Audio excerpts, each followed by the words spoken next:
One of the key trends we've been monitoring over the past few years, and will continue to monitor, is the progress of reform agendas put forward by new ambitious leaders across Africa.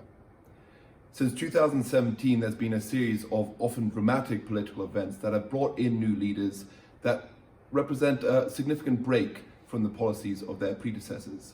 We're thinking Prime Minister Abiy Ahmed in Ethiopia, President Cyril Ramaphosa in South Africa, President João Lourenço in Angola.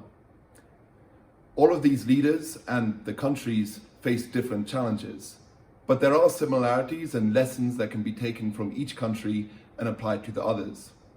In particular, investors looking to understand the likely future of these reforms would do well to look to Angola.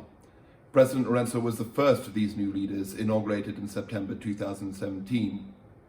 He entered the most calcified political environment, with his predecessor having been in office for 38 years.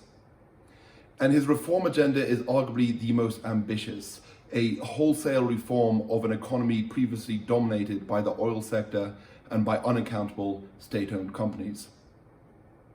Yet, for all his grand ambitions, the pace and scale of Lourenço's reforms has been uneven. While there have undoubtedly been positive moves in some sectors, in others, grand plans have faltered as they have run against economic realities, vested interests, and complex party structures. Meanwhile, the electoral enthusiasm that initially greeted his reforms has dissipated as Angola's recession continues.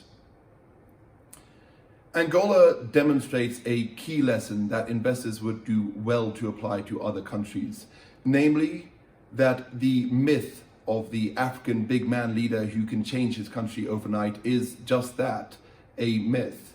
These are complex countries with sophisticated institutions and a range of voices expressing often conflicting interests and ideologies.